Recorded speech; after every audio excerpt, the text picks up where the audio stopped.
Assalamualaikum warahmatullahi wabarakatuh. Nama saya Rizka Sylvia, NPM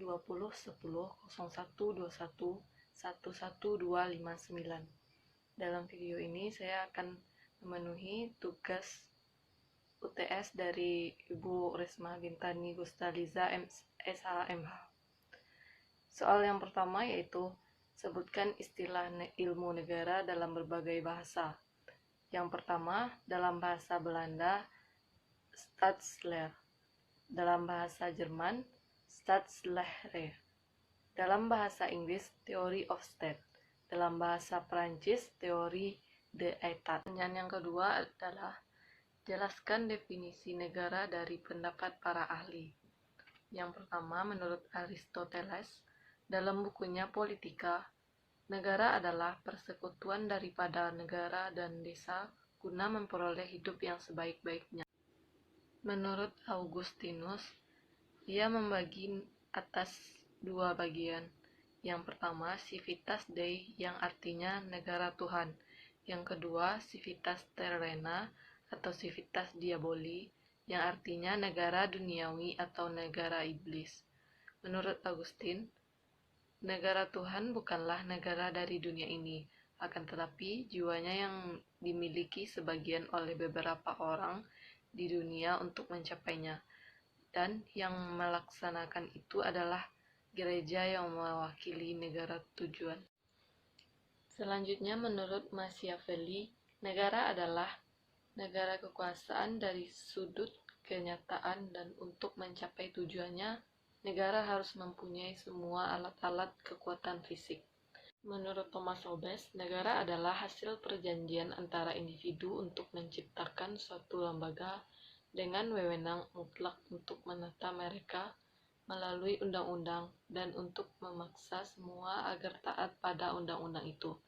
Menurut John Locke, negara merupakan sebuah badan atau organisasi hasil dari perjanjian atau yang diputuskan masyarakat.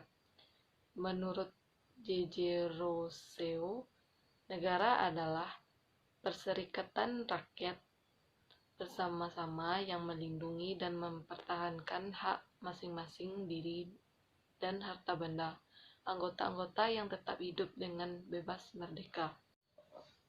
Menurut Harold Zalesky, negara adalah suatu masyarakat yang diintegrasikan karena memiliki wewenang yang bersifat memaksa dan yang secara sah lebih agung daripada individu atau kelompok yang merupakan bagian dari masyarakat.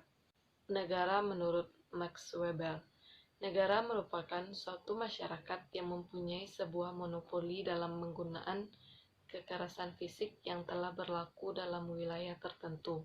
Menurut Robert M. McIver, negara adalah asosiasi yang menyelenggarakan penertiban di dalam suatu masyarakat dalam suatu wilayah berdasarkan sistem hukum yang diselenggarakan oleh suatu pemerintah yang untuk maksud tersebut diberi kekuasaan memaksa. Menurut Logeman, negara adalah organisasi kemasyarakatan yang dengan kekuasaannya bertujuan untuk mengatur dan mengurus masyarakat tertentu. Menurut Calvert, negara adalah suatu organisasi yang timbul karena kehendak dari suatu golongan atau bangsanya sendiri. Soal yang ketiga, jelaskan alasan mengapa harus ada negara. Negara adalah suatu organisasi dalam suatu wilayah yang mempunyai kekuasaan tertinggi, yang sah, dan ditaati oleh rakyatnya. Penting adanya suatu negara karena kita ingin memiliki organisasi sosial yang menduduki wilayah tertentu, dan organisasi di bawah lembaga politik dan pemerintahan yang efektif, dalam rangka mencapai tujuan seluruh rakyat. Negara kita dibutuhkan dalam rangka mendapatkan pengakuan internasional sehingga memudahkan kita untuk berhubungan dengan negara lain.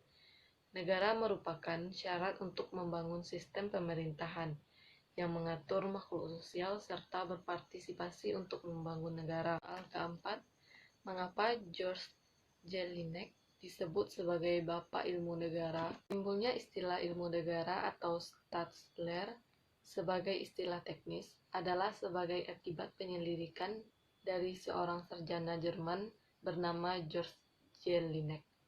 Ia terkenal disebut sebagai Bapak Ilmu Negara.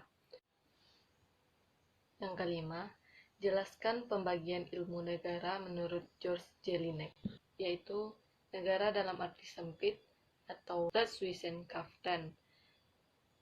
Dan yang kedua, ilmu pengetahuan hukum atau Rechtswissenschaften. Negara dalam arti sempit yang menekankan negara sebagai objeknya, yaitu hukum negara, hukum administrasi negara, dan hukum antar negara.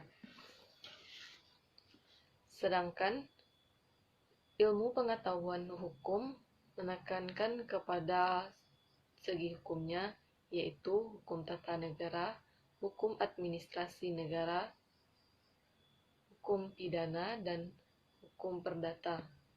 Pertanyaan yang keenam, jelaskan hubungan antara ilmu negara dengan ilmu politik dan hubungan antara ilmu negara dengan ilmu hukum tata negara. Yang pertama, hubungan antara ilmu negara dengan ilmu politik. Ilmu politik adalah semacam sosiologi daripada negara. Ilmu negara dan hukum tata negara menyelidiki kerangka yuridis daripada negara, sedangkan ilmu politik menyelidiki bagiannya yang ada di sekitar kerangka itu. Dengan penggambaran seperti itu, terlihat bahwa betapa eratnya hubungan antara ilmu negara dan ilmu politik. Oleh karena itu, keduanya mempunyai objek penyelidikan yang sama, yaitu negara. Hanya perbedaannya terletak pada metode yang dipergunakan. Ilmu negara mempergunakan metode yuridis, sedangkan ilmu politik mempergunakan metode sosiologis. Selanjutnya, hubungan antara ilmu negara dengan ilmu hukum tata negara. Ilmu negara dapat memberikan dasar-dasar teoritis untuk hukum tata negara yang positif. Hukum tata negara merupakan penerapan atau di dalam kenyataannya konkret dari bahan-bahan teoritis yang dihasilkan oleh ilmu negara. Karenanya, ilmu hukum tata negara itu mempunyai sifat praktis applied science yang bahan-bahannya diselidiki, dikumpulkan, dan disediakan oleh pure science ilmu negara. Yang ketujuh, jelaskan unsur-unsur negara menurut pasal 1 Konvensi Montevideo tahun 1933. Yang pertama, penghuni, penduduk atau rakyat. Semua orang yang ada di wilayah suatu negara dan taat pada aturan negara tersebut. Yang kedua, wilayah merupakan kesatuan ruang yang meliputi daratan, lautan, udara, dan wilayah ekstrateritorial.